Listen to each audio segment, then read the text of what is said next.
The first trailer for Fantastic Beasts: The Crimes of Grindelwald has arrived, and it's an exciting look at the next installment of the Wizarding World franchise. There are some obvious highlights, but also a lot of hidden details you might have missed. The trailer starts with a familiar sight, the reveal of Hogwarts. Though this is a location we know and love from the Harry Potter movies, this is the Wizarding School's first appearance in the Fantastic Beasts films. Remember that Crimes of Grindelwald is set in 1927, so even though these locations are familiar, everyone is a lot younger, including fan favorite Dumbledore. We get a good look at Jude Law's younger version of the character standing in what we later know as the Defense Against the Dark Arts classroom from the Harry Potter era films. Considering Dumbledore is actually a Transfiguration professor at this time, the role Professor McGonagall later took on, chances are this is actually the Transfiguration classroom in the 1920s. He's confronted by some very serious men tracking down Newt Scamander shortly after the events of the first Fantastic Beasts movie. The leader is a ministry official named Torquil Travers.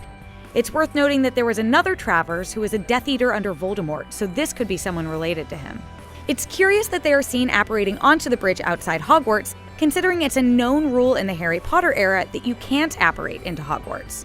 Maybe this was a rule put into place because of something that happens during this movie. Dumbledore and Newt share a history in the movies. Before Newt was expelled from Hogwarts, his favorite professor stood by him and defended his actions. We see Dumbledore doing the same here when Newt is on the run. They meet in secret on rooftops, and later in the trailer, Dumbledore tells Newt he needs him to go after the film's title character, Grindelwald.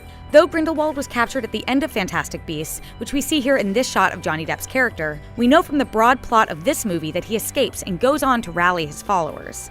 Here we see him doing just that in what looks like it could be Nurmengard, his German stronghold that later serves as his prison in Harry Potter lore.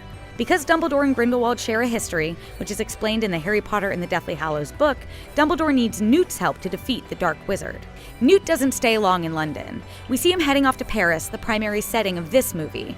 There we see some familiar faces. Queenie is at what looks like it's the French Ministry of Magic, and Tina and Jacob are seen in action alongside Newt.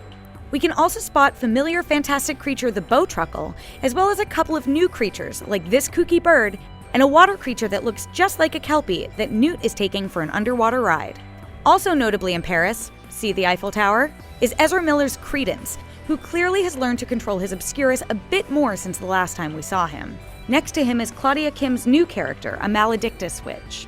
She carries a blood curse that has fated her to turn into a beast. Creedence seems to be hiding out at this magical French carnival based on his outburst here, or he could be trying to free the creatures from the circus. We know his Obscurus is an incredibly powerful magical force that Grindelwald is after, but this trailer doesn't offer any hints for how his story could intersect with Grindelwald's after their separation in Fantastic Beasts and Where to Find Them. Also seemingly in Paris is Newt's former friend and maybe crush Lita Lestrange, played by Zoe Kravitz, who we only saw in a framed photo in the first film.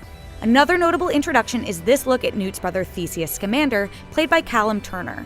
A powerful Auror and war hero, Theseus is engaged to Lita Lestrange. We also seem to see these two in that earlier shot of ministry officials entering Hogwarts, though they are absent during the confrontation with Dumbledore. The Lestrange family, who we obviously know from Bellatrix Lestrange, seems to have a big role in this film. An unidentified man is seen in the hideout of someone who is clearly very obsessed with all things Lestrange. This shot later in the trailer seems to be that same person blowing up that room. We also get our first look at William Natalim's new wizard character, Yusuf Kama. The film is filled with plenty of other fun nods to the Harry Potter films. We see the return of Dumbledore's Deluminator at the 25-second mark, which memorably was used in Harry Potter and the Sorcerer's Stone to turn off all the lights on Privet Drive. The Thestrals from Harry Potter and the Order of the Phoenix can be seen pulling this carriage. And of course, the Deathly Hallows, the symbol of Grindelwald, appear at the very end of the trailer. That's everything we spotted in the Fantastic Beasts: The Crimes of Grindelwald trailer. Did we miss anything? Let us know in the comments. For more on Fantastic Beasts, here's what the cast wants to see in this sequel, and why Crimes of Grindelwald won't address Dumbledore's sexuality. For all things Harry Potter and the Wizarding World, be sure to follow and subscribe to IGN everywhere you like to watch.